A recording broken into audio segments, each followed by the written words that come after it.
د دریو بچو مور چې د خاوند نه یې طلاق واخیستلو او بیا ورسره د پلار په کور کې داسې ناروا کارونه وشول، دغه ښځې به چې خاوند سره روزانه په کور کې جنګ جګړې کولې او خاوند ته به یې دغه پیغورنې ورکولې چې ما له طلاق راکړه او ته ما نشې ساتلی. خاوند یې ډېر زیات تنګ شو د دې جنګ جګړو نه او خپلې ښځې سره یې په عدالتي طریقې سره طلاق ولیکو په کاغذ او ور یې کړو والله.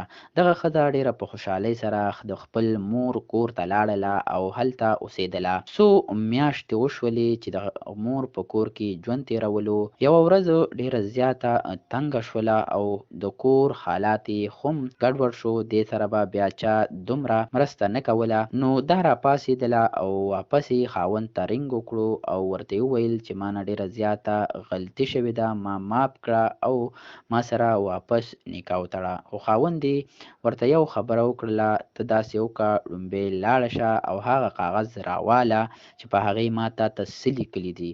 ښځه لاړله او هغه کاغذ یې چې راواخیستلو نو په هغې ورته خاوند دغه لیکلي ول چې ته زما د ژوند ملګری یې، زه تا سره مینه کوم او زه تا کله هم نشم پرېښودلی، دغه بچي او دا ته زما د ژوند ملګری یې. دغه الفاظ چې کله سی کړل نو ښځه ډېره زیاته خوشحاله شوله او د خپل خاوند نه یې معافیانې وغوښتل، واپس د خاوند کور ته راغلله. کتونکو د دې واقعې د جوړولو مقصد مو دا و چې کله یوه ښځه په کور کې جنګ جګړې کوي نو د هغې حل طلاق نه وي او خاوند له دغه پیغورنې ورکوي چې طلاق راکړه، نو دغه حل یې نه دی. ځکه که په خوشحالۍ ښځه او خاوند ژوند تېر کړي نو ډېره ښه خبره ده.